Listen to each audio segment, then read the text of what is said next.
Miento. Decía un místico italiano del siglo XVII que fue quemado por brujo en la hoguera, Giordano Bruno, que dos son las manos con las que la ley tiene el poder de legislar. La una la de la justicia, la otra la de la posibilidad, siendo la una moderada por la otra.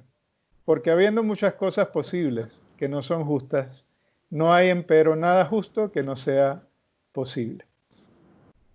Lo que quiere decir este pensamiento es que tenemos que hacer legal lo que es justo y no debemos conformarnos con que lo justo no sea legal o con que en el peor de los casos lo ilegal sea lo que prime. Debemos hacer nuestro mejor esfuerzo para que lo que se necesita hacer, lo que es justo, lo que es equitativo, siempre sea lo que impere. Evidentemente nadie quiere terminar quemado en la hoguera como Giordano Bruno, pero quisiera que mantuviéramos este pensamiento en mente mientras les contamos un poco cómo fue el proceso de negociación de este acuerdo.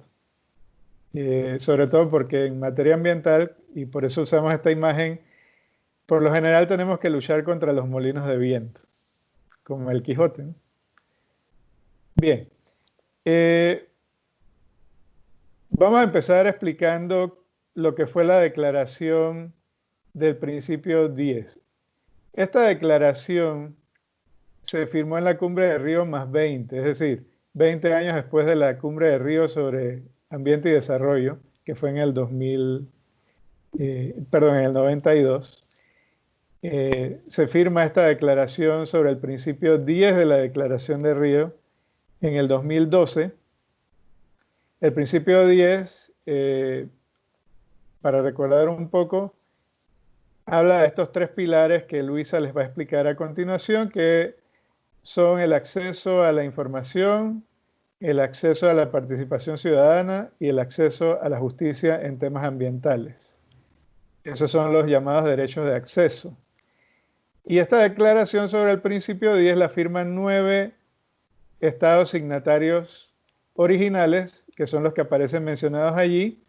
Chile, Costa Rica, Ecuador, Jamaica, México, Panamá, Perú, República Dominicana y Uruguay. Como vemos, estamos nosotros dentro de los signatarios. Y en esta declaración se acordó establecer un plan de acción para los siguientes 2 años a fin de establecer un convenio regional u otro instrumento. En ese momento todavía no se sabía si este instrumento iba a ser vinculante o no, pero se dejó abierta la opción. Y se le pide a la Comisión Económica de la ONU para América Latina y el Caribe, CEPAL, que funja como Secretaría Técnica. La CEPAL, como muchos de ustedes sabrán, tiene su sede en Santiago, Chile. Le piden a la CEPAL que haga un estudio sobre la situación, las mejores prácticas y las necesidades, y además se lleva a cabo la primera reunión de puntos focales con los 9 signatarios originales, más un adherente que es Brasil, más un observador que es Colombia. Y se establece una hoja de ruta que incluye la calendarización de reuniones, el benchmarking y el proceso de consulta. El benchmarking quiere decir, como les decía, ¿no?, el estudio sobre la situación, las mejores prácticas y las necesidades, que es un poco ver lo que hay por ahí. Bien, luego tenemos una segunda reunión de puntos focales en Guadalajara, 2013, donde participan 10 signatarios, es decir, los 9 originales más el que se sumó de segundo, que como vimos en la diapositiva anterior, fue Brasil. Y luego se suman en esa reunión 2 estados adherentes nuevos: Colombia, que había estado como observador en la reunión anterior, y Honduras, y 2 observadores nuevos, Argentina y El Salvador. Entonces vemos cómo se va dando esta constante de que nuevos estados se van sumando a la declaración, y con ello a este proceso, que todavía está a nivel de reunión de puntos focales. Se adopta en esta segunda reunión el Plan de Acción 2013-2014, se establece una mesa directiva de 3 miembros y se crean 2 grupos de trabajo. Uno sobre fortalecimiento de capacidades y cooperación, que está coordinado por Colombia y Jamaica, y otro sobre derechos de acceso e instrumento regional, coordinado por Brasil y Costa Rica. En la tercera reunión de puntos focales que se lleva a cabo en Lima ese mismo año, tenemos a los 12 signatarios que ya iban, más 2 adherentes nuevos, Guatemala y San Vicente y las Granadinas. Y se aprueba la visión de Lima, que incluye la importancia y los beneficios de los derechos de acceso y los valores y principios de este proceso.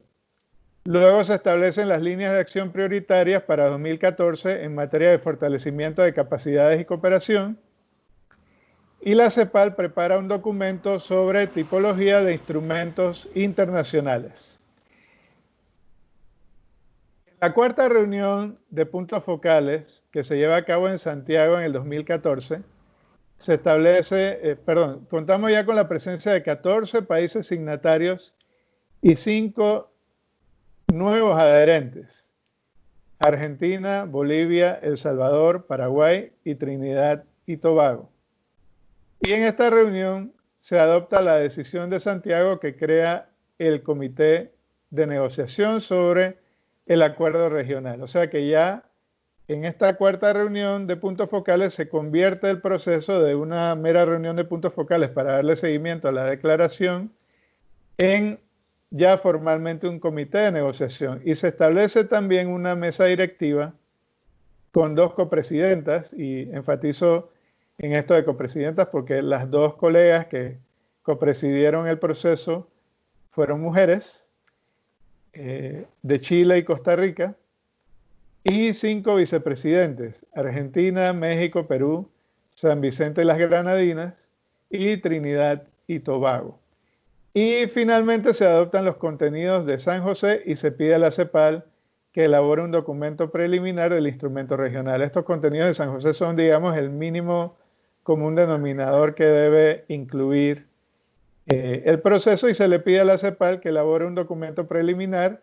con esas buenas prácticas que se han identificado en el benchmarking que ha estado haciendo la CEPAL a lo largo de este preproceso, digámoslo así. Entonces vemos cómo un proceso de negociación de un instrumento internacional, me imagino que algunos de ustedes ya han tenido experiencia de participar en estos procesos, pero para los que no, pues, o sea, podemos ver cómo uno de estos preprocesos implica tanto trabajo y la participación de tanta gente, porque las fotos que hemos presentado hasta ahora son las fotos de esas reuniones en los lugares donde se celebraron y con las personas que participaron. Y aquí en este proceso, como seguramente Luisa lo va a explicar a continuación, vemos cómo no solamente participan los representantes de los estados, sino que también participa muy activamente la sociedad civil organizada de los distintos países de la región. Y bueno, esto es mucho trabajo, es trabajo, como sabemos, pues los que hemos sido funcionarios, es trabajo ingrato, es trabajo que no se ve, pero que está ahí y que no se refleja necesariamente en los trabajos preparatorios, es decir, en la documentación oficial que se produce en cada reunión. Así que por eso nos hemos tomado unos minutos en hablar de este tema. Bien, en esta diapositiva observamos cómo ya convertido en comité de negociación, este proceso realiza 9 reuniones. La primera reunión se lleva a cabo en la sede de la CEPAL, en Santiago, en mayo de 2015. Ahí participó por parte del Estado panameño nuestra colega Joana Ábrego, que en ese momento era asesora legal del Ministerio de Ambiente y que actualmente dirige la parte legal del Centro de Incidencia Ambiental CIAM. Y nuestra compañera Joana consigue un gran logro para Panamá. que es el de ser la sede de la segunda reunión, que se lleva a cabo unos meses después, en octubre de ese mismo año. Luego se llevan a cabo reuniones en Montevideo, Santo Domingo, Santiago nuevamente, Brasilia, Buenos Aires, Santiago nuevamente y finalmente en Escazú, Costa Rica, que es por ello que el acuerdo se denomina Acuerdo de Escazú. Y como podemos ver, este es un proceso que dura aproximadamente 3 años, de los cuales yo participé casi que en 2 años continuos, que son las reuniones que aparecen marcadas con un asterisco a mano derecha, representando al Ministerio de Ambiente por designación de la ministra Mireya Endara. Y me correspondió además el gran honor de presidir la segunda reunión del comité de negociación que se llevó a cabo en Panamá. Y esto fue interesante porque, bueno, en los distintos países donde se celebró, que como sabemos el país sede es quien preside la reunión, y esta es una oportunidad muy importante y ahora vamos a hablar un poco más de eso, pues en algunos casos la reunión fue presidida por funcionarios de las cancillerías o por embajadores que tenían ya alguna experiencia en procesos de negociación de otra índole. En este caso, pues el Estado panameño decide designar precisamente al punto focal, que somos nosotros, el Ministerio de Ambiente, o éramos nosotros en ese momento el Ministerio de Ambiente, para presidir la reunión. Y antes de llevarse a cabo la reunión formal, hubo un foro informal, digamos, donde los distintos participantes expresaron sus expectativas con respecto al proceso de negociación que iba a tener lugar en Panamá. Y bueno, yo me tomé la libertad, aprovechando la sede de la reunión, de señalar la preocupación que teníamos nosotros con respecto a que ya se estaba viendo que habían algunos países que estaban decididos a arrastrar los pies, como diríamos en buen panameño, es decir, a retrasar lo más posible el proceso de negociación, de tal manera que la agenda que se debía convenir en Panamá, que era ya la agenda de cómo se iban a discutir los temas y cuál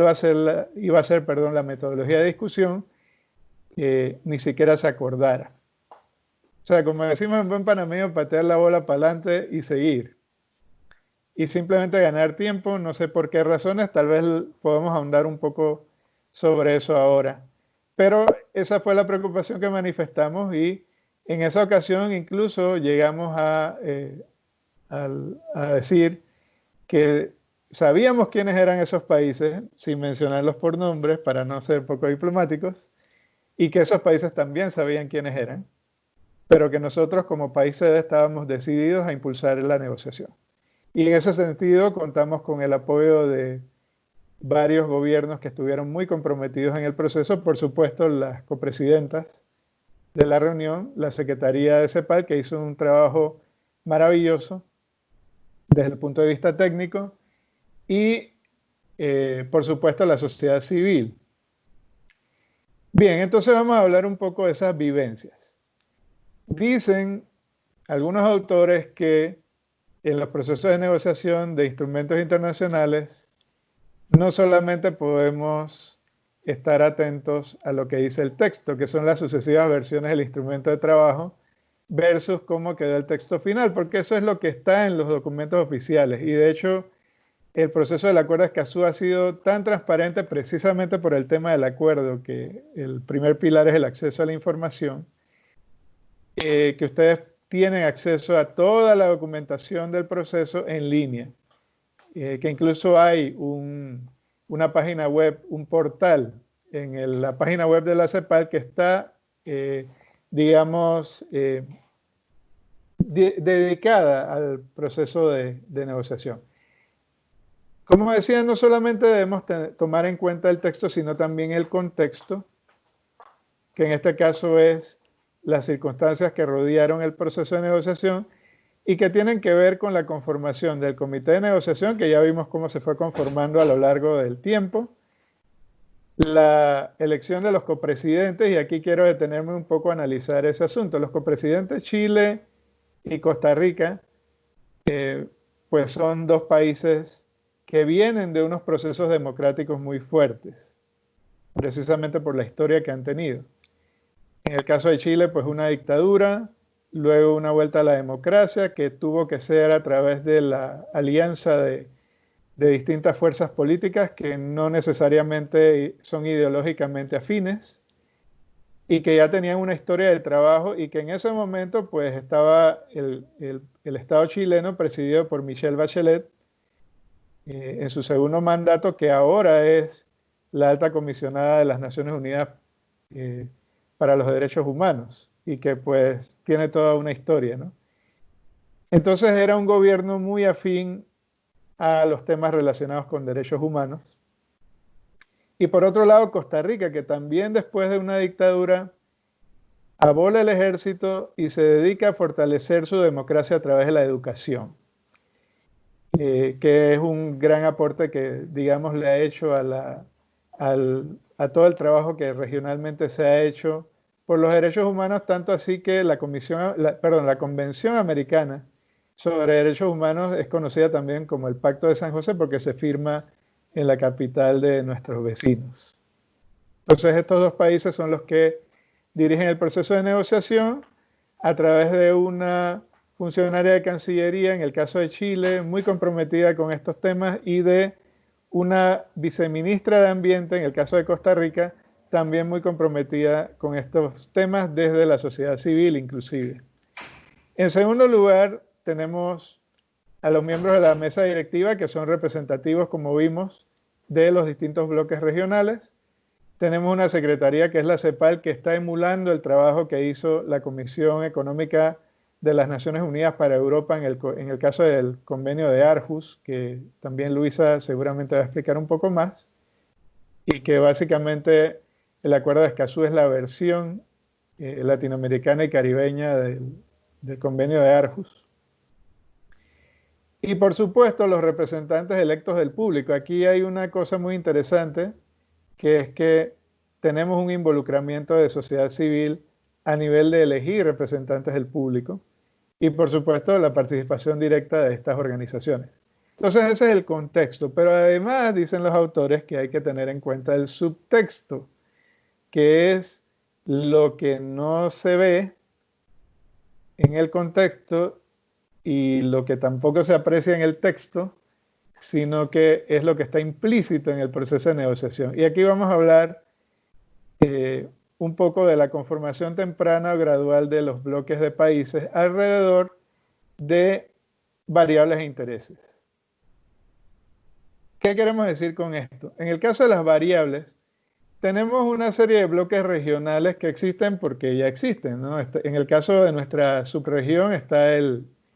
Sistema de Integración Centroamericana, el SICA, pero también pertenecemos a otros bloques porque también estamos en la región del Caribe, somos uno de los países bolivarianos en el sentido histórico de la expresión, y así sucesivamente podemos hablar de los distintos subbloques a los que pertenecemos, pero también había otros bloques regionales a los que no pertenecemos nosotros, que es el Caribe anglófono y francófono, por ejemplo, el Cono Sur, y así sucesivamente podemos dar varios ejemplos. Y tenemos el caso de México, que pertenece a América del Norte en algunos procesos, a Mesoamérica en otros, junto con Centroamérica, al Caribe también, etc. Entonces, aquí hay que ubicarse en cuanto a estas variables que influyen en el proceso de negociación. Por otro lado, tenemos las lenguas oficiales de los estados, ya mencionamos un poco a propósito de los anglófonos y francófonos, y también, por supuesto, los de habla española como nosotros, pero también está el tema de las lenguas originarias. Hay países donde no solamente hay 6 o 7 grupos de pueblos originarios o indígenas, sino muchos más, y cada uno con su lengua, y había preocupación legítima de algunos países de que si adquirían un compromiso en este acuerdo regional de traducir todo a las lenguas de cada pueblo, realmente eso iba a ser imposible y muy costoso. Así que bueno, ese tema también estaba sobre la mesa.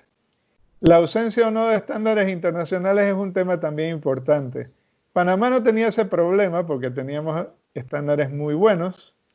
nacionales, quiero decir, de derechos humanos y particularmente de acceso a la información, pero los países del Caribe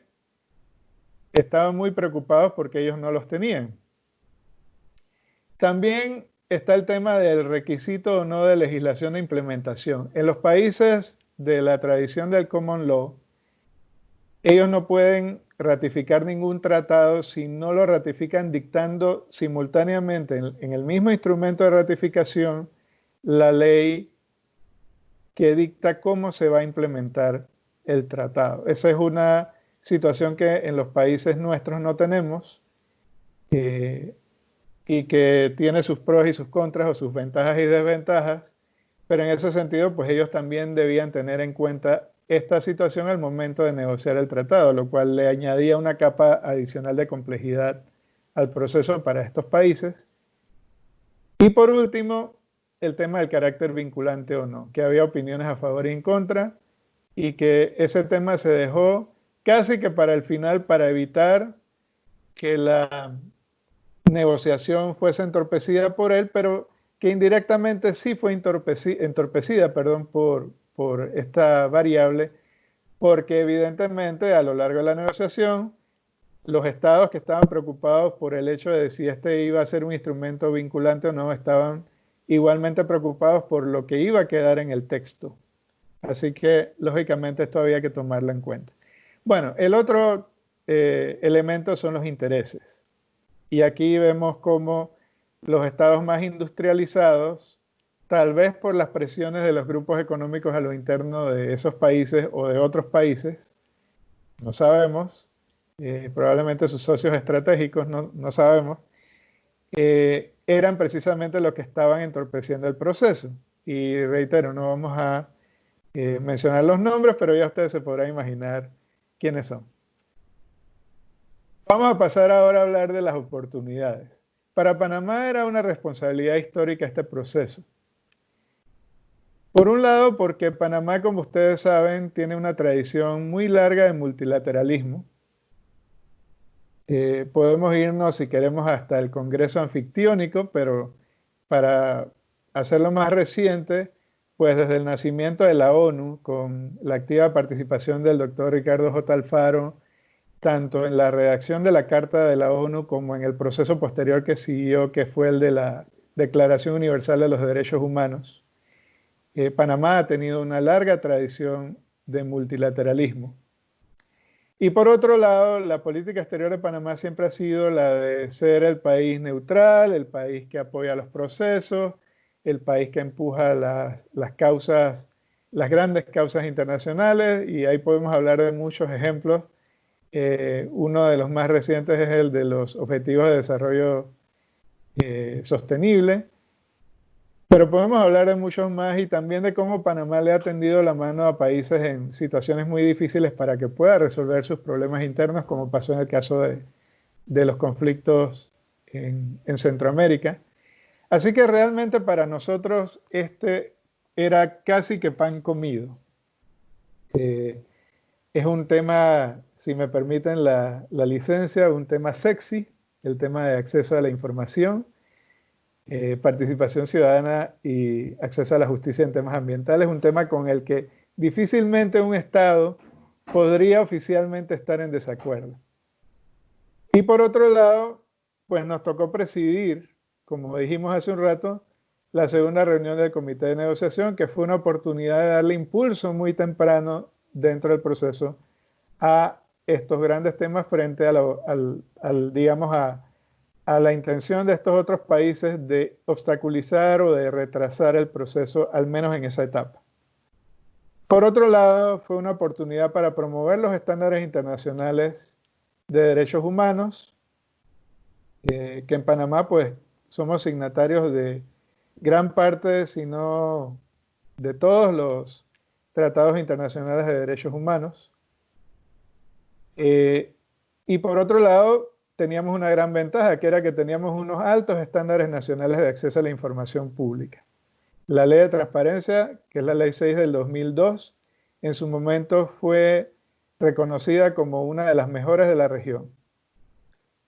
Y luego esta ley cristaliza y se convierte en parte de nuestra Constitución en la reforma constitucional de 2004. Entonces el tema es un tema fácil, digamos, para Panamá. Entonces había que aprovechar esa ventaja comparativa que teníamos con los demás países que estaban participando en el proceso y ponernos nuevamente al servicio de la comunidad internacional. Por otro lado, era una oportunidad de darle impulso renovado a los otros dos derechos de acceso, a la participación ciudadana y a la justicia en temas ambientales, y de colaborar con las organizaciones de la sociedad civil y con la Secretaría, con la CEPAL, en la búsqueda de estos objetivos. Y quiero resaltar la rapidez del proceso de negociación y ratificación. Uno puede pensar que 4 o 5 años es un tiempo largo, pero no. Hay instrumentos internacionales que han tomado, tal vez por su complejidad y por su carácter geopolítico, como es el tema de cambio climático, décadas en ser negociados. Entonces realmente este fue un proceso muy rápido. De hecho, pues como mencionó el doctor Soler al inicio de esta conferencia, a 2 años de haberse firmado el Acuerdo de Escazú, ya prácticamente tenemos todas las ratificaciones que necesitamos. Solo faltan 2. Bueno, aquí quiero hacer mención de la importancia de estos pilares, de estos 3 pilares. Los derechos de acceso, que son derechos humanos, como decía o dice John Knox, que fue relator especial de la ONU para los derechos humanos y el ambiente. El ambiente es un derecho humano de tercera generación, y no porque sea de tercera categoría, sino porque surgió más recientemente. Los primeros en surgir fueron los individuales, que son los derechos civiles y políticos, cuya titularidad es individual, mientras que la segunda generación incluye a los colectivos, que son los económicos, sociales y culturales, también conocidos como DESC, cuyos titulares son las colectividades, que comparten alguna calidad en común. Y finalmente la tercera generación incluye los derechos difusos, que son los de la solidaridad y cuyos titulares son los pueblos de la tierra. Entonces, tenemos que el ambiente, que ha obtenido un gran impulso, es cada vez más reconocido como derecho humano, porque si el ambiente no existe, los seres humanos también nos acabamos. Y la pandemia que estamos experimentando de alguna manera nos recuerda eso, porque la zoonosis, es decir, la transmisión de virus a través de animales procedentes del medio natural, que le ha dado origen a los coronavirus, es precisamente el fenómeno contra el que debemos luchar a través de la protección del ambiente, sobre todo evitando la deforestación, y que es un problema que se va a exacerbar con el cambio climático si no actuamos ya. Entonces vemos cómo el ambiente forma parte de un todo, porque los derechos humanos no son una pirámide como la de Kelsen, sino que son un círculo del cual forman parte todas las generaciones de derechos humanos, no importa en qué momento aparecieron. Y así se va recogiendo los distintos instrumentos internacionales, como son la Convención Americana sobre Derechos Humanos y su protocolo adicional sobre derechos económicos, sociales y culturales, que es el Protocolo de San Salvador, que aquí, pues, en materia de sistematización,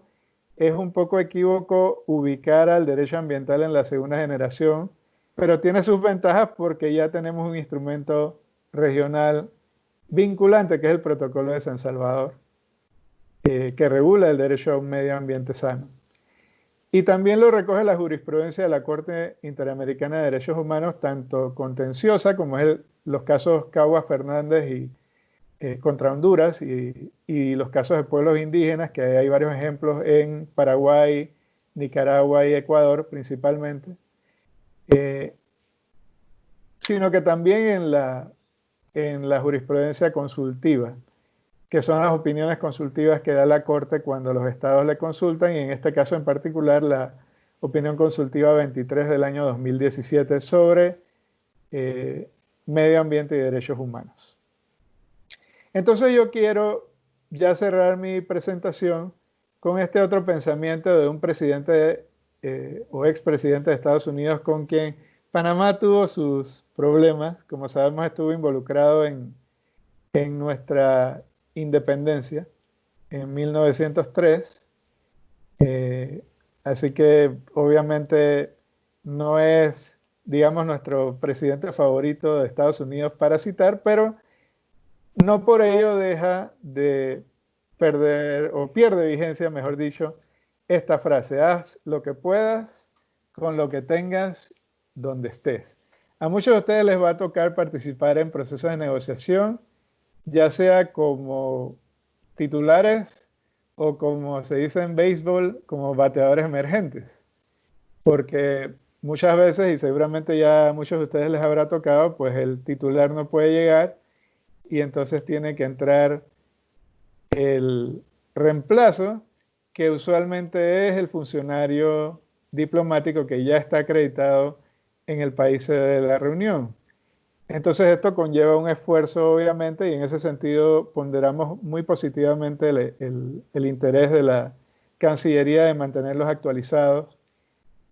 y de tocar este tema tan importante, que es como uno de los temas más recientes en negociaciones internacionales en los que ha participado Panamá. Hay que mantenerse al día, hay que mantenerse informado, hay que interesarse por los temas de derechos humanos y ambientales, porque no sabemos el día de mañana cuándo nos va a tocar intervenir en una de estas negociaciones. Y con esto termino agradeciendo nuevamente la invitación y quedando a su disposición para sus preguntas y comentarios. Muchas gracias. Muchas gracias, licenciado Félix. A continuación, le damos la palabra a la licenciada Luisa Pilar Araújo Redondo, quien nos va a hablar sobre la fase de ratificación, en particular en cuanto a su implementación y las oportunidades que esta ratificación representa. Adelante, Luisa. Buenos días, muchas gracias, doctor Giancarlo. Buenos días a todos los compañeros del Ministerio de Relaciones Exteriores, tanto aquí en Panamá como en el Servicio Exterior. Mi nombre es Luisa Araúz, yo soy asesora legal del ministro Milciades Concepción, actual ministro de Ambiente, y soy el punto focal por parte de la República de Panamá para atender todo lo relativo al Acuerdo de Escazú, recientemente ratificado por nuestro país en el mes de febrero. Solamente voy a pedir la asistencia de que si me pueden compartir mis diapositivas, ya que estoy teniendo problemas de conexión.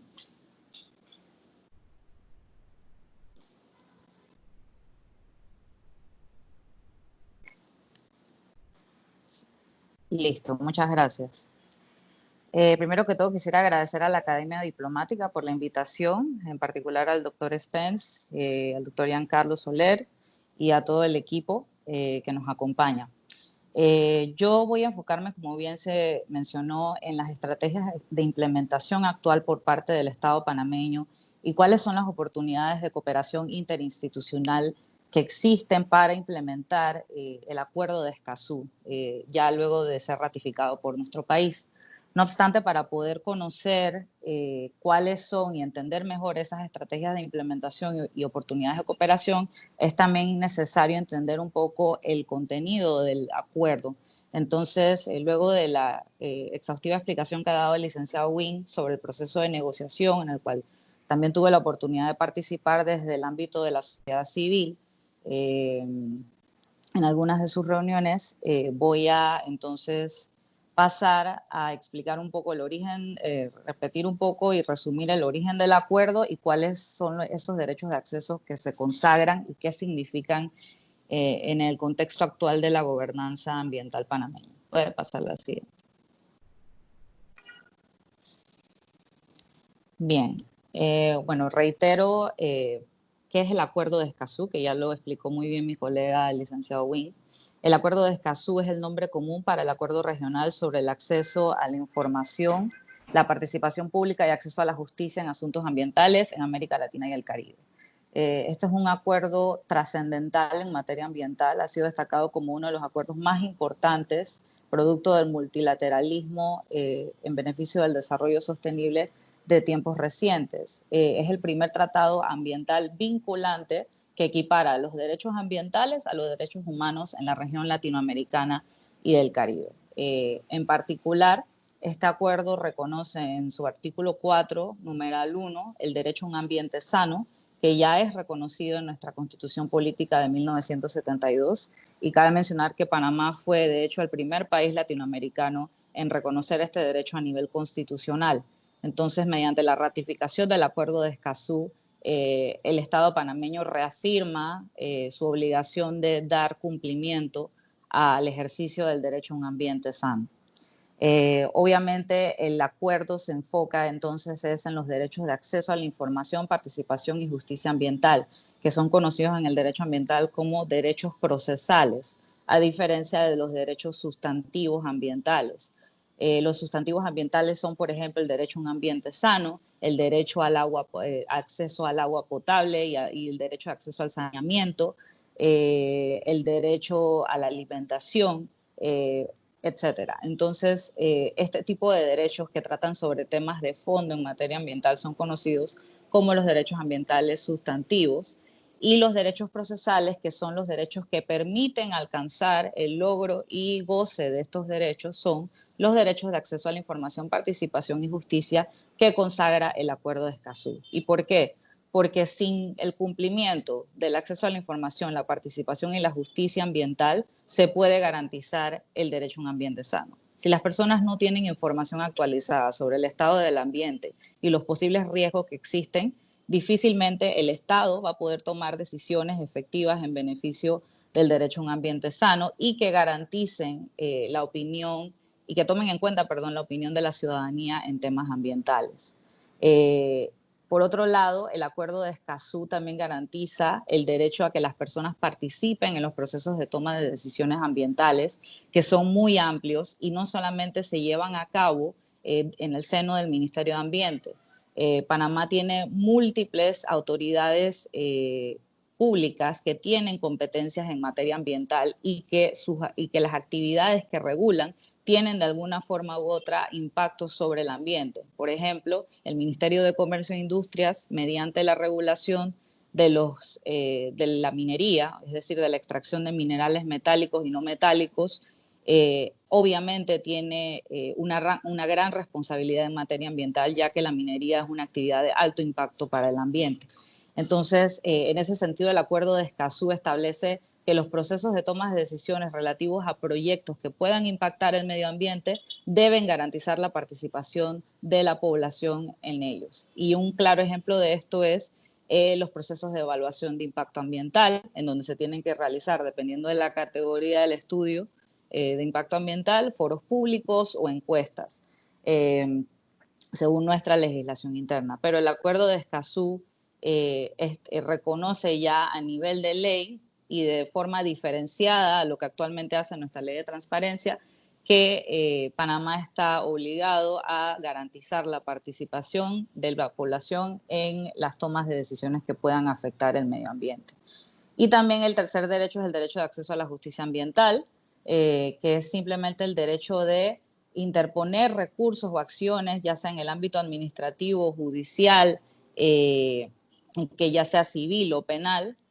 o ya sea en el ámbito penal,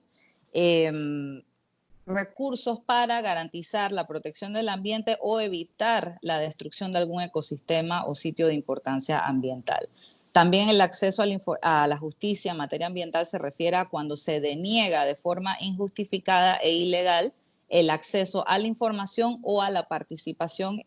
cuando así se requiere mediante la ley. Es decir, el derecho de acceso a la justicia tiene un componente tanto sustantivo como procesal. Quiere decir que el Estado tiene que establecer recursos, tales como el recurso de habeas data, para que los ciudadanos puedan impugnar denegaciones de derecho de acceso a la información que se ha dado mediante la denegación, por ejemplo, de alguna solicitud de acceso a la información en alguna institución del Estado y la persona decide interponer una acción de habeas data, ya sea porque no se le quiso entregar la información o no se le entregó en el tiempo establecido en la ley, que son 30 días calendario, o no se le entregó de forma completa. Y por último, el acuerdo de Escazú, debido a la particularidad de nuestra sociedad latinoamericana y del Caribe, en donde desafortunadamente somos la región del mundo con mayor cantidad de asesinatos de defensores ambientales y activistas ambientales, se incorporó en el artículo 9 el deber de los estados de garantizar la protección de los defensores ambientales y permitirles desempeñar sus labores de activismo y trabajo en protección o en defensa del ambiente de forma libre y sin amenazas. Entonces, más adelante voy a empezar a explicar de qué forma podemos, como Estado, garantizar esta protección, estos estándares mínimos. Y puede pasar a la siguiente diapositiva. Bien, entonces, como bien indicaba el licenciado Wynn, el acuerdo de Escazú se originó tras la Conferencia de las Naciones Unidas sobre el Desarrollo Sostenible Río +20, que se realizó en el 2012, y la decisión de Santiago adoptada en 2014 por 24 países de la región. No voy a ahondar en este proceso ya que esto fue explicado por mi colega, pero la negociación involucró a 24 países, incluyendo a nuestro Panamá desde el inicio. Tuvo una duración aproximada de 6 años, pero oficialmente fueron 4. El acuerdo fue finalmente adoptado el 4 de marzo de 2018 en la ciudad de Escazú, Costa Rica, en donde Panamá estuvo presente, y firmó el acuerdo finalmente el 27 de septiembre de 2018. Al iniciar la nueva administración del Ministerio de Ambiente, bajo el liderazgo del presidente Laurentino Cortizo, nosotros iniciamos el impulso del proceso de ratificación que hacía falta para que Panamá diera ese paso necesario para continuar ese liderazgo que ejerció desde el inicio en el proceso de negociación. Y en ese sentido, el Ministerio de Ambiente, en estrecha colaboración con el Ministerio de Relaciones Exteriores, se dio a la tarea de impulsar la presentación del proyecto de ley que promovía la ratificación del acuerdo ante la Comisión de Relaciones Internacionales de la Asamblea Nacional para que entonces procediera a pasar por los 3 debates requeridos por la Constitución para que cualquier norma de la República sea aprobada. Entonces, allí fue extremadamente importante la colaboración interinstitucional entre nuestro Ministerio de Ambiente y el Ministerio de Relaciones Exteriores, ya que mediante la comunicación estrecha fue que logramos impulsar la discusión de este proyecto de ley en la Asamblea de forma rápida. Y afortunadamente estos 3 debates se lograron dar antes del inicio de la pandemia, ya que seguramente si no hubiera sido por ese ímpetu que le implantó el Ministerio de Ambiente en conjunto con el Ministerio de Relaciones Exteriores, quizás en estos momentos no podríamos estar hablando de una ratificación. Y esto demuestra, por otro lado, la importancia de la voluntad política en el marco de lo que significa promover no solamente la ratificación de tratados internacionales, sino también su implementación, que es ahora en lo que se está enfocando el Ministerio de Ambiente. Entonces, tras el debate en la Asamblea, los 3 debates reglamentarios, finalmente se aprobó el acuerdo mediante la Ley 125 de 2020 y Panamá, a través de nuestra misión permanente en Nueva York, ante las Naciones Unidas, depositó la ratificación del acuerdo ante el secretario general de la ONU, Antonio Guterres, el 10 de marzo de 2020. Es decir, desde el 10 de marzo es que oficialmente Panamá se convierte en un estado parte del acuerdo de Escazú. Como bien mencionó el licenciado Wynn, aún faltan 2 ratificaciones más para que el estado entre en vigor, para que el tratado entre en vigor, pero esto no quiere decir que ya el Estado panameño no está iniciando la implementación. De hecho, desde mucho antes que se diera la ratificación del acuerdo, ya la administración Pública había iniciado la implementación de algunas estrategias para dar cumplimiento al acuerdo que explicaré posteriormente. Puede pasar a la siguiente.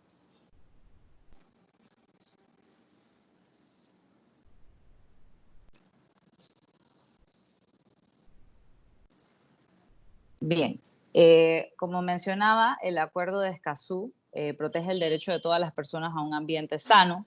y el derecho de tener acceso a la información sobre el estado del medio ambiente y sobre cómo un proyecto o actividad en particular puede afectarlo. Garantiza también el derecho de las personas a ser consultadas y a participar cuando se toman decisiones que podrán impactar el medio ambiente y de acceder a la justicia y pedir reparaciones si se impacta de manera adversa el ambiente.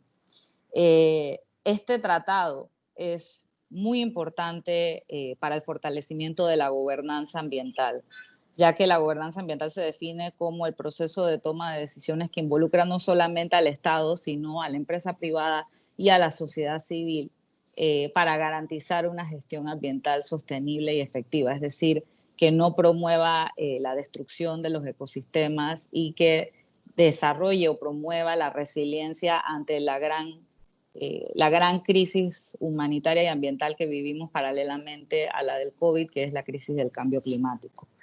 Y en ese sentido, el acuerdo de Escazú lo que hace es fortalecer la calidad de las decisiones que se toman en materia ambiental, porque obliga al Estado a tomar en cuenta la opinión de distintos grupos de la sociedad, tanto de la empresa privada como incluso de grupos en situación de vulnerabilidad, tales como los pueblos indígenas, las mujeres, personas con discapacidad, entre otros. Y eso es muy importante, ya que en muchas ocasiones la mayor cantidad de los conflictos socioambientales, es decir, los conflictos que tienen impactos tanto sobre la calidad del ambiente como sobre la calidad de vida de las personas o sus derechos humanos, se desarrollan o tienen mayor concurrencia en las áreas en donde residen los grupos en situación de vulnerabilidad, es decir, las áreas remotas del país o las áreas rurales, en donde normalmente se encuentra la mayor concentración de recursos naturales aprovechables, lo cual a su vez provoca que se desarrollen o se quieran desarrollar proyectos en estas zonas que quizás no garantizan una verdadera protección del ambiente y que más bien van en detrimento del mismo. Entonces, por esa razón es que las personas que residen en estas zonas afectadas por dichos proyectos, que pueden ser de distintos tipos, no solamente proyectos de infraestructura, sino también proyectos de agricultura extensiva, necesitan participar en los procesos de toma de decisiones para determinar cuál es el modelo de desarrollo que ellos como comunidad desean y cuál es el que más le va a beneficiar, no solamente a ellos, sino al país.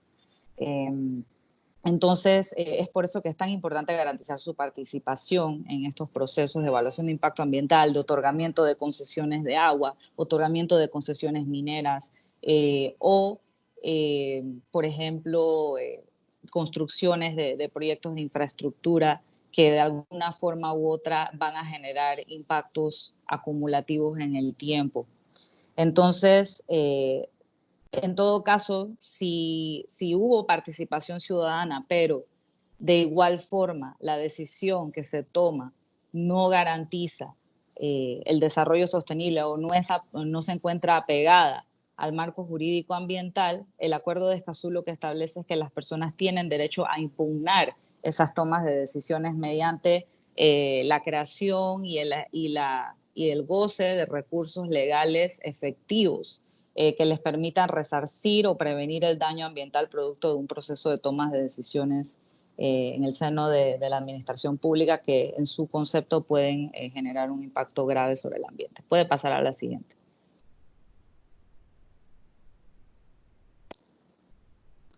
Bien, el Acuerdo de Escazú también es importante mencionar que en esta pandemia por COVID-19 cobra una especial relevancia, ya que si bien el mismo no está en vigor todavía, establece una serie de estándares internacionales con respecto a estos derechos de acceso, que tienen relación directa con la propagación de enfermedades contagiosas y afectaciones ambientales. que como bien explicó el licenciado Wynn, la pandemia actual tiene un origen ambiental, ya que la zoonosis o enfermedades de origen animal se transmiten debido a la deforestación, a la pérdida de biodiversidad, que no es más que perder una barrera natural que existe entre la dispersión de patógenos que existen en los animales o la vida silvestre y que se pueden transmitir al ser humano, ya sea por contacto directo o por consumo de carne proveniente de animales de la vida silvestre o manipulación o contacto de alguna forma con estas especies. Entonces, en ese sentido, los bosques, los humedales y otros ecosistemas fungen como una barrera protectora entre estos patógenos que existen de forma natural en el medio ambiente y los seres humanos. Pero a medida que se pierde la biodiversidad, aumenta el riesgo de que sigan ocurriendo más pandemias como el COVID-19. Entonces, es importante que la población cuente con esta información de carácter científica para que se tomen las mejores decisiones ambientales que puedan prevenir la ocurrencia de nuevas pandemias. Y el Acuerdo de Escazú establece taxativamente la obligación de garantizar la información relevante en casos de amenazas inminentes a la salud pública o al medio ambiente y compromete a las partes a crear un sistema de alertas tempranas. Si bien esta obligación ya está establecida en nuestra Ley General de Ambiente, en su texto único, el Acuerdo de Escazú reitera y reafirma esta obligación del Estado de informar oportunamente a la población sobre posibles enfermedades contagiosas o daños ambientales que puedan tener algún impacto sobre la salud pública. Puede pasar a la siguiente. Bien, el Acuerdo de Escazú también establece, es una importante herramienta para reforzar la acción climática, ya que hace referencia explícita al deber del Estado de garantizar que las personas conozcan o cuenten con la información referente a las fuentes de contaminación nacionales que pueden estar contribuyendo al fenómeno del cambio climático. Como ustedes conocerán, el cambio climático es ocasionado por la acumulación de gases de efecto invernadero en la atmósfera. Entonces, muchos de estos gases de efecto invernadero, tales como el dióxido de carbono, el metano, son producidos por múltiples actividades humanas, tales como la ganadería, la agricultura extensiva, la minería, el sector energético a base de combustibles fósiles. Y por ello, los estados se comprometieron al firmar la Convención Marco de Naciones Unidas contra el Cambio Climático a mantener el aumento de la temperatura media mundial muy por debajo de los 2 grados centígrados con respecto a niveles preindustriales y proseguir esfuerzos para limitar ese aumento de la temperatura a 1.5 grados centígrados nuevamente con respecto a los niveles preindustriales para evitar el cambio climático catastrófico, es decir, el cambio climático irreversible. Este fue el compromiso adquirido por el país recientemente en el 2015, cuando se firmó el Acuerdo de París, el cual Panamá se encuentra en proceso de cumplimiento mediante la actualización de las contribuciones nacionalmente determinadas este año. Y bueno, el Acuerdo de Escazú genera una sinergia entonces con la Convención Marco de Naciones Unidas sobre Cambio Climático y el Acuerdo de París, ya que establece que existe el deber de dar información sobre las fuentes que ocasionan el cambio climático y establecer un registro de emisiones y transferencia de contaminantes, es decir, que nosotros como Estado, no solamente el Ministerio de Ambiente, sino como Estado, recopilemos esta información que puede estar dispersa en muchas instituciones para que la población tenga acceso a ella y que también nosotros podamos tener acceso a información actualizada y científica que nos permita tomar decisiones con base en un fundamento científico sólido y que nos permita realmente cumplir con nuestras obligaciones internacionales en materia de cambio climático. Y el Acuerdo de Escazú, por ello, es muy importante porque también al obligar a los estados a garantizar la protección de los defensores y activistas ambientales, promueve el reconocimiento de la importancia del activismo climático, que es fundamental para lograr para fortalecer la voluntad política de los estados en el combate al cambio climático, es decir, en la implementación de medidas de mitigación y adaptación de conformidad lo establece la Convención Marco de Naciones Unidas.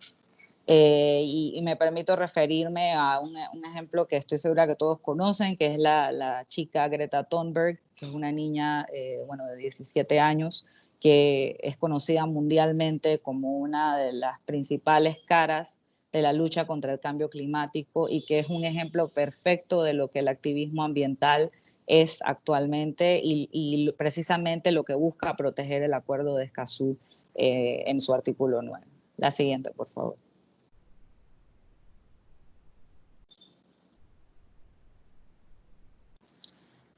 Bien, y como comentaba, para poder cumplir con todos estos derechos a los cuales nos obligamos a garantizar mediante la ratificación de este acuerdo, el Ministerio de Ambiente obviamente es la entidad que debe liderar la implementación del mismo, pero no, el Ministerio de Ambiente solo no puede. Necesita de la colaboración de todas las entidades públicas con competencia en materia ambiental para poder lograr la implementación plena y efectiva del Acuerdo de Escazú. Me gustaría remitirme a algunas de las iniciativas que ya se están dando para empezar a implementar este acuerdo, que obviamente no va a ser cumplido al 100% inmediatamente posterior a su entrada en vigor, ya que esto es un tratado que trata sobre el cumplimiento de obligaciones de derechos humanos de forma progresiva, es decir, de conformidad a nuestras capacidades nacionales y recursos, tanto humanos como financieros, lo que no significa que el Estado puede postergar eternamente la acción en materia de garantizar estos derechos de acceso.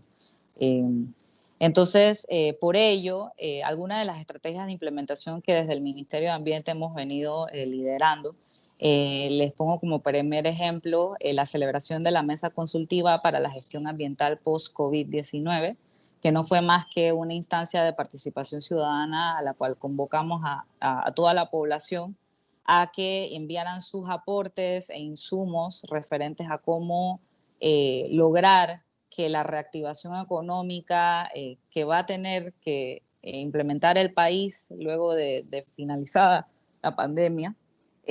no implique un retroceso en materia ambiental o que no genere mayores afectaciones ambientales, es decir, que la reactivación económica no se haga a expensas del ambiente.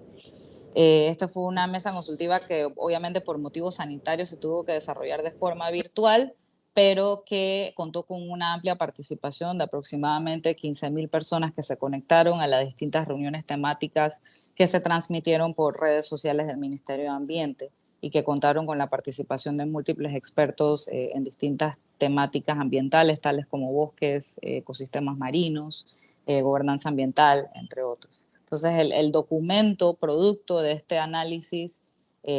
participativo está a punto de ser divulgado ya a la población como un producto que fue elaborado no solamente por el Ministerio de Ambiente, sino que con el Ministerio de Ambiente garantizando la toma en cuenta de la opinión de la población sobre cómo debe garantizarse la sostenibilidad ambiental en la reactivación económica. Por otro lado, el Ministerio de Ambiente el año pasado lanzó oficialmente el Sistema Nacional de Información Ambiental,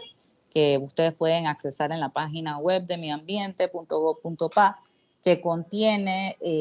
una serie de estadísticas, datos actualizados sobre bosques, recursos hídricos, energía, gestión de residuos sólidos, cambio climático, entre otros temas. Obviamente, esto es un sistema que requiere una actualización continua y progresiva,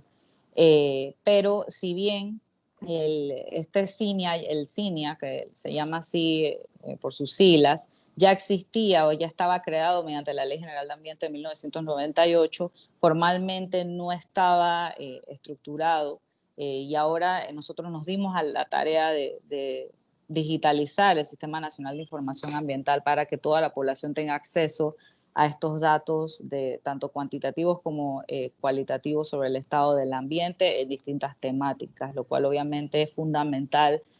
para garantizar el cumplimiento del derecho a acceso a la información. Y cabe destacar que dentro del CINIA, es decir, dentro de este Sistema Nacional de Información Ambiental, también incluimos la actualización del mapa de bosque y no bosque del país del año 2019, que también en nuestra administración se dio a la tarea de elaborar. Tomó aproximadamente un tiempo de 6 meses de elaboración completamente por parte de funcionarios del Ministerio de Ambiente, de la Dirección de Información Ambiental y su departamento de teledetección, quienes elaboraron este mapa a través de imágenes satelitales actualizadas y que nos permitió identificar que actualmente el país cuenta con una cobertura boscosa de aproximadamente el 65%, lo cual es bastante bueno en comparación con otros países de la región latinoamericana, pero que también nos indica que existe una rápida pérdida de cobertura boscosa por distintos motivos, principalmente por la expansión de la frontera agropecuaria. Por otro lado, también existe el programa de veedurías forestales, que es un programa que fue creado en la administración pasada para, más que nada, facilitar la fiscalización de los bosques, es decir, la vigilancia de los bosques mediante la participación de la ciudadanía en calidad de inspectores, es decir, como veedores forestales. Estas personas que fungen como una especie de vecinos vigilantes en materia de bosques, pueden proveer una importante ayuda al Ministerio de Ambiente, el cual, como es de su conocimiento, cuenta con escasos recursos económicos y humanos, por lo que requiere de la colaboración de la población para poder ejercer efectivamente su deber de fiscalización del cumplimiento de las normas ambientales. También hemos iniciado el proceso de actualización del decreto 123 de 2009, que es el decreto que regula el proceso de evaluación de impacto ambiental, que obviamente es el instrumento de gestión ambiental quizás más conocido por todos en el país, ya que es el proceso que requieren casi todos los proyectos, obras o actividades que se construyen a nivel nacional para poder ejecutarse o construirse, valga la redundancia.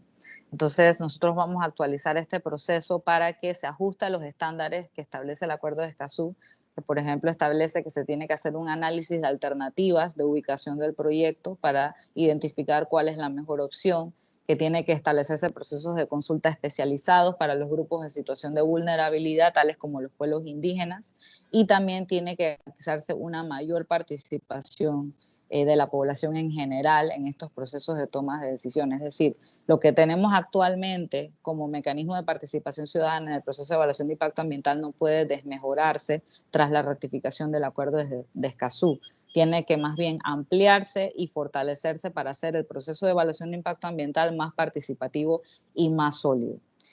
Nosotros también como Ministerio de Ambiente ya hemos finalizado la recopilación del compendio de todas las autoridades con competencia ambiental en el país, que vamos a estar subiendo a nuestra página web en los próximos días. Es un compendio de aproximadamente 48 páginas en donde se destacan las competencias ambientales de todas las entidades públicas que pudimos identificar, incluyendo al Ministerio de Relaciones Exteriores, dentro del marco de sus funciones como líder de la política exterior panameña y defensor de los intereses de la nación en el exterior, y representante del Estado ante los distintos organismos internacionales y conferencias internacionales que tienen también relación con el medio ambiente. También estamos creando una base de datos diferenciada de Legispan, Infojurídica y estas otras bases de datos de búsqueda de normas que existen actualmente, pero específicamente para todas las normas ambientales, es decir, normas tanto nacionales como internacionales, que de hecho el Ministerio de Relaciones Exteriores tiene ya un compendio de tratados internacionales ratificados por Panamá, entre los cuales obviamente se incluyen todos los tratados ambientales, tanto bilaterales como multilaterales que ha firmado y ratificado Panamá. Entonces, mucho de este trabajo ya ha sido adelantado afortunadamente por su institución y le toca entonces a nosotros la tarea de completar la compilación de las normas ambientales nacionales, que son muchísimas y obviamente es un trabajo exhaustivo y complicado, pero que es obligatorio según el Acuerdo de Escazú. Y también el acuerdo de Escazú requiere el fortalecimiento de las capacidades institucionales, es decir, hacer talleres, capacitaciones, conferencias, tales como las que estamos haciendo en este momento, para que no solamente los funcionarios del Ministerio de Ambiente, sino todos los funcionarios de entidades con competencias ambientales tengan conocimiento de qué es el acuerdo de Escazú y cómo pueden colaborar en el cumplimiento del mismo. Y por último, también hemos elaborado 2 proyectos de ley para promover la protección de defensores ambientales, uno para tipificar agresiones o intimidaciones a defensores ambientales similar al tipo penal que protege a los servidores públicos de amenazas e intimidaciones, y otro también para crear un agravante en el delito de homicidio cuando se cometa en perjuicio de un defensor ambiental, cuya definición ha sido dada por un medio ambiente como cualquier persona que se dedique activamente a la protección del medio ambiente, es decir, no es una profesión, sino una tarea más bien de activismo que puede ser ejercida tanto por abogados como por ingenieros, como por biólogos, es decir, que un defensor ambiental es una definición amplia, pero no obstante permite identificar claramente quiénes podrían ser las personas objeto de estas garantías mínimas. La siguiente, por favor. Y entonces,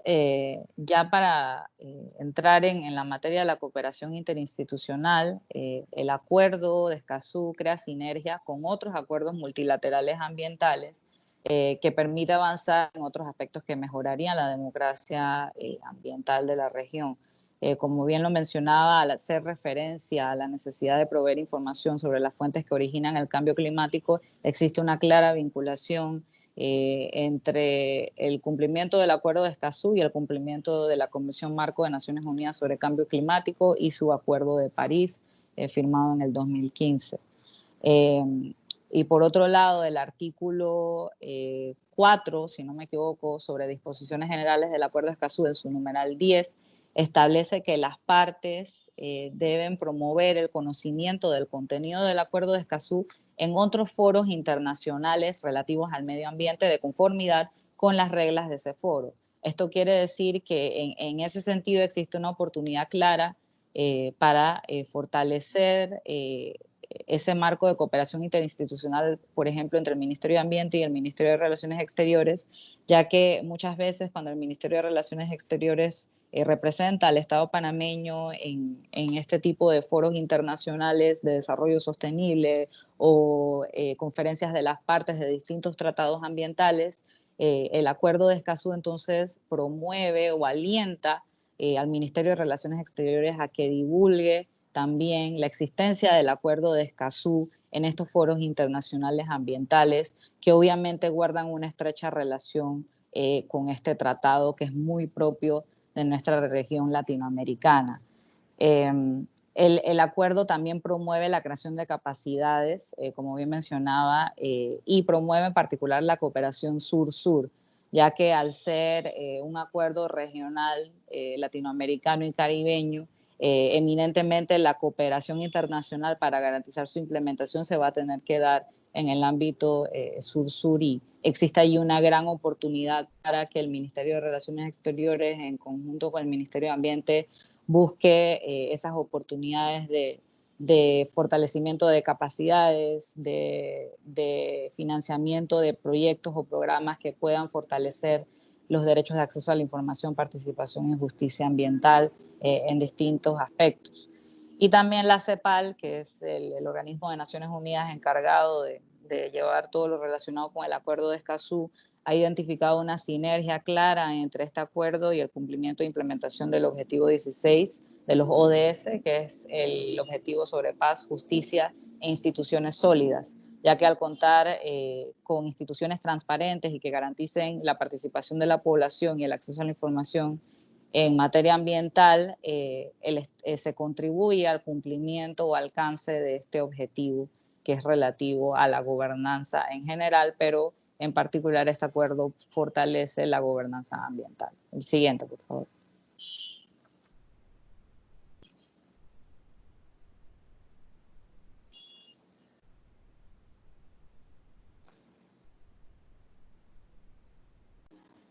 Bien. También el artículo 11 establece, como ya había mencionado, que las partes cooperarán para el fortalecimiento de capacidades nacionales a fin de implementar el presente acuerdo, que por ejemplo es lo que estamos haciendo ahora, que estamos teniendo este intercambio o esta especie de sensibilización sobre el acuerdo con otra entidad del Estado que claramente tiene un gran rol, o juega un gran rol en materia ambiental, como es el Ministerio de Relaciones Exteriores y el Cuerpo Diplomático Panameño. Entonces, las partes deberán prestar especial consideración en el marco de la cooperación internacional para promover la implementación de este acuerdo a los países menos adelantados, a los países en desarrollo sin litoral, tales como Bolivia, y los países en desarrollo, y los pequeños estados insulares en desarrollo de América Latina y el Caribe. Y esto es muy importante porque muchos de los países que ya han ratificado el Acuerdo de Escazú, de hecho, son países caribeños, como Saint Kitts y Nevis, San Vicente y las Granadinas, Antigua y Barbuda, si no me equivoco. Entonces, obviamente, estos países que ya han demostrado un compromiso para cumplir con el acuerdo, pero que necesitan de la cooperación internacional para poder cumplirlo. Y ya para avanzar, puede pasar dos diapositivas. También allí puede estar, sí. También es necesario fortalecer la cooperación para poder combatir los delitos ambientales que usualmente son transnacionales, es decir, que tienen un componente internacional importante, por lo cual se requiere el intercambio de información entre los estados para combatir delitos de trasiego de vida silvestre o de tala y tráfico de madera internacional. La siguiente, por favor.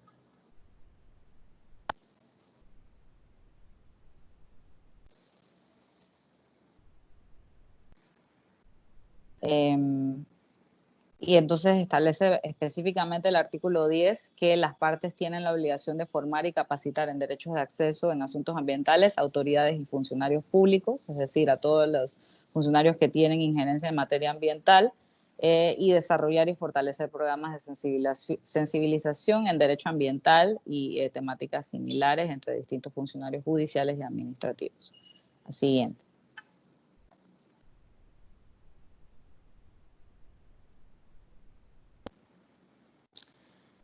Bien, también establece que se debe promover la sensibilización, la educación, la capacitación en temas ambientales básicos, incluso la incorporación de módulos educativos sobre derechos de acceso,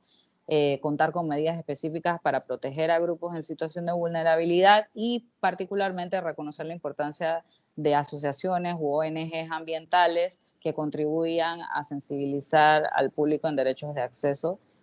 tales como por ejemplo el Centro de Incidencia Ambiental, que es una ONG panameña que se dedica al ejercicio del derecho ambiental. Y bueno, ya quisiera finalizar, sé que me he excedido en el tiempo, pero creo que el tema es bastante rico y nutrido y bueno, me mantengo atenta a cualquier duda o interrogante que puedan tener durante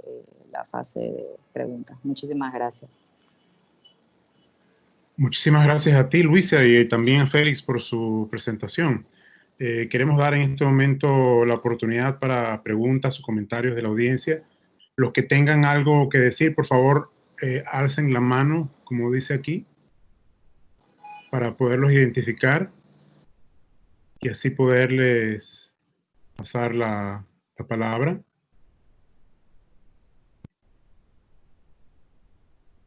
Si no las hay, les puedo dar la palabra nuevamente a Félix y a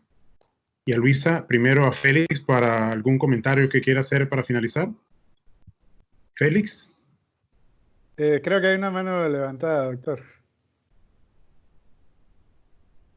Perdón, sí. Deus, por favor, tome la palabra, Deus. Con mucho gusto. Ok, muchísimas gracias. ¿Me escuchan? Sí. Ok. En primer lugar, quiero felicitar a los expositores y a la Academia Diplomática. La conferencia ha sido realmente excelente por ambos disertantes. Yo quedé con una duda. Cuando el licenciado habló de la representación de la sociedad civil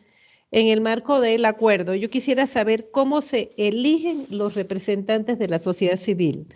porque él habló de que los representantes electos de bloques de la sociedad civil, es decir, esa elección, ¿cómo se hace? ¿Se hace pública o eso? Yo quisiera saber un poco el detalle de cómo se eligen los representantes de la sociedad civil. Bueno, gracias por la pregunta. Este proceso fue novedoso, como decíamos, porque implicó la elección de representantes del público. En ese sentido, hubo una convocatoria formal en la cual se eligieron 2 representantes y se procuró en esa elección, que fue autónoma, es decir, por parte de los mismos, las mismas organizaciones de la ciudadanía que participaron, que fuera representativa, valga la redundancia, es decir, que no solamente fueran representantes de los países hispanohablantes, sino también de los países anglófonos y francófonos. No sé si Luisa quisiera agregar algún detalle adicional sobre este tema. Sí, gracias, Félix. Sí, el acuerdo de Escazú se caracterizó por contar con la activa participación de la sociedad civil en el proceso de negociación y de hecho ahorita, como estamos en el proceso de culminar la ratificación para que entre en vigor, estos mismos representantes del público que fueron electos a través del mecanismo regional que se creó para este efecto, están también participando en las reuniones de los puntos focales para preparar la primera conferencia de las partes que se debe llevar a cabo luego de que entre en vigor el acuerdo. Entonces, la sociedad civil, junto con los representantes de los estados que han firmado y ratificado hasta el momento el tratado, se mantienen ahorita trabajando conjuntamente con la CEPAL para organizar los temas y los documentos que se van a discutir y aprobar en esa primera conferencia de las partes. Y es un aspecto bien innovador y particular del acuerdo de Escazú, ya que obviamente por ser un acuerdo sobre participación ciudadana, también en su implementación y en su negociación diplomática y sus conversaciones diplomáticas también tiene entonces esa participación activa de la sociedad civil, que incluso algunos países que muy pequeños del Caribe han designado a representantes de la sociedad civil como representantes de sus gobiernos para que los representen en estas reuniones. Y eso es bien, bien interesante y dice mucho sobre la naturaleza del acuerdo. Muy bien, muchas gracias. ¿Alguna otra pregunta? Nuevamente, Deus. Sí, por favor. Disculpa que acapare las preguntas, Adelante. pero yo quisiera saber si en el marco de la implementación de este acuerdo de Escazú, el Ministerio de Ambiente ha contemplado la creación de una, qué sé yo, comisión interinstitucional con la participación de la sociedad civil y de todas las partes involucradas para darle seguimiento al efectivo cumplimiento por parte de Panamá de sus compromisos en el área esta de que trata el acuerdo.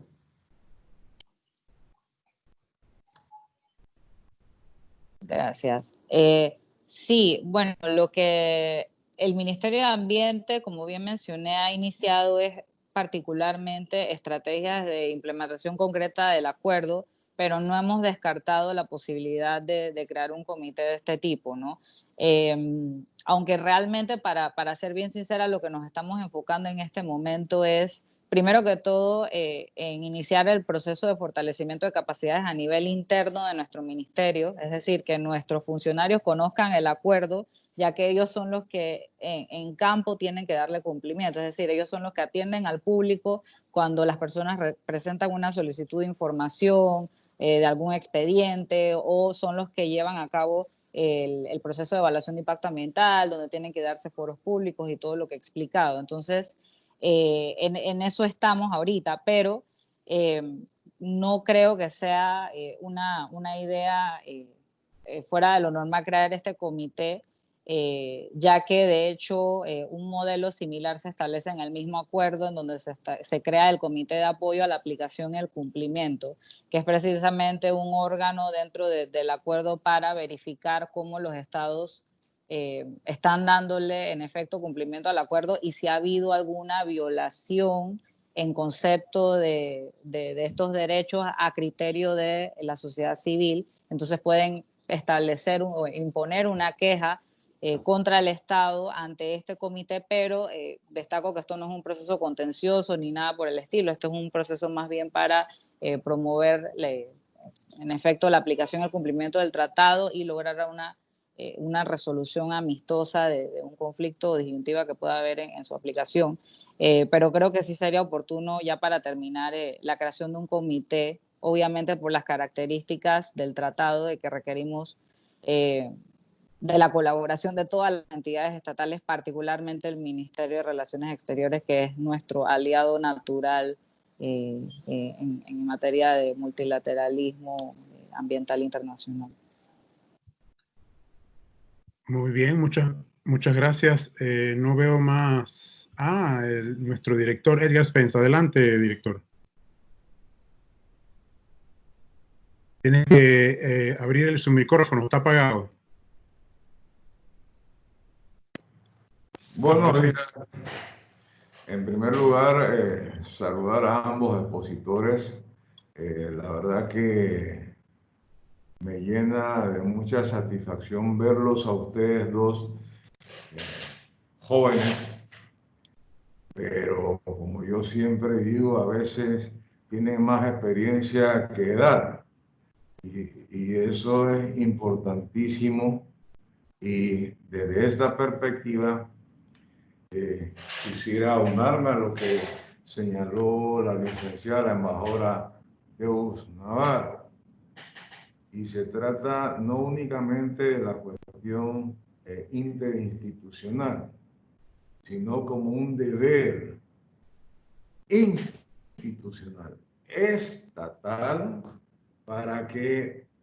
ustedes puedan mantener algún tipo de vínculo, si se puede hacer a través de algún acuerdo con el Ministerio de Relaciones Exteriores, para darle supervisión a todas las gestiones que puedan realizar cualquier ministerio en el ámbito internacional, independientemente de su cartera, pero que tenga que tener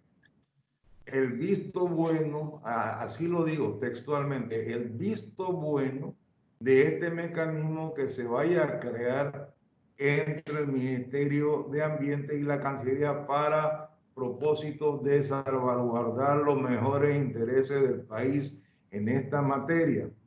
E incluso voy mucho más allá, que este tema deba ser también discutido en los consejos provinciales, porque este es el gran problema, que a nivel provincial y en estos consejos y demás se desconoce, no por mala fe, sino sencillamente por ignorancia. Y es importante que nosotros como Cancillería y el Ministerio de Ambiente podamos conversar con todas las partes involucradas para que sepan que cualquier iniciativa que se quiera adelantar en este sentido debe contar con una opinión técnica de parte de nosotros. Cualquier ministro que tangencialmente toque este tema en cualquier proyecto o acuerdo que quiera suscribir, tiene que pasar obviamente por la Cancillería y por el Ministerio de Ambiente. Esto es muy importante, de manera que podamos salvaguardar y cumplir realmente con lo que establece Escazú. No se trata de decir, bueno, es que a mí me gusta este tema medioambientalista, yo soy especialista en esto. No, no, este no es un problema de individualidad, este es un problema de Estado. Y como asunto de Estado, yo sí creo que es importante que podamos incluso proponernos la tarea. Eso yo lo voy a elevar a los despachos superiores, de manera que podamos empezar a trabajar en un proyecto de esta naturaleza. Era eso y felicitarlo. Realmente ha sido un verdadero éxito y han dado muestra del manejo puntual del tema y muchísima información. Gracias. Muchas gracias a nuestro director. Para culminar, le paso la palabra a nuestros expositores para que nos den sus últimas impresiones. Primero con usted, licenciado Félix, por favor. Bueno, muchas gracias nuevamente a ustedes por la invitación y también por la nutrida asistencia. Estamos a su disposición para futuras ocasiones sobre distintos temas relacionados con tanto con derecho internacional público como derechos humanos y derecho ambiental, que son nuestras áreas de trabajo. Y bueno, siempre es importante mantener en mente que como funcionarios nos toca una responsabilidad histórica en el momento en que desempeñamos el cargo público, ya sea como funcionarios de carrera o no. Y por eso terminé con ese pensamiento último, porque realmente debemos prepararnos para poder hacer lo mejor posible en el momento que nos corresponda el famoso turno al bate, ¿no? Como decimos en béisbol. Así que es importante que hagamos lo mejor posible cada uno donde esté, cada uno desde su propia trinchera, preparándonos en estos temas tan interesantes. Yo estoy seguro que todos ustedes estudiaron la carrera y se involucraron precisamente por la pasión que sienten por los temas globales y regionales. Y que en cierto modo el país se nos quedó chiquito, ¿cierto? Que tuvimos que compartirlo más allá de las fronteras. Entonces es importante mantener esa pasión, ese interés por servir al país, a veces en circunstancias difíciles, a veces con los famosos vaivenes de la política, pero no perder el entusiasmo y la esperanza de que lo que sea que hagamos va a ser para beneficio no solo de los que estamos ahora, sino incluso de generaciones que vienen después de nosotros. Muchísimas gracias nuevamente. Gracias a ti. Por favor, Luisa. Muchas gracias, licenciado. Bueno, me sumo al pensamiento del licenciado Wynn y también añadir que, bueno, yo creo que ya lo he reiterado a lo largo de mi presentación, pero realmente el Ministerio de Ambiente tiene la voluntad, que es lo más importante, de dar cumplimiento al acuerdo en calidad de autoridad rectora en materia ambiental, pero siempre destacando y haciendo énfasis en que la gestión ambiental y la conservación del ambiente, como bien lo establece nuestra Constitución, es deber de todos los panameños, tanto la sociedad civil como nosotros que estamos en el gobierno. Tenemos el deber de conservarlo y de garantizar que el uso del ambiente no nos ponga en una situación más desfavorable de la cual nos encontramos ahora y que sobre todo no dejemos un ambiente menos saludable o sano para las generaciones que vienen, que ese es el gran reto que nos impone el cambio climático.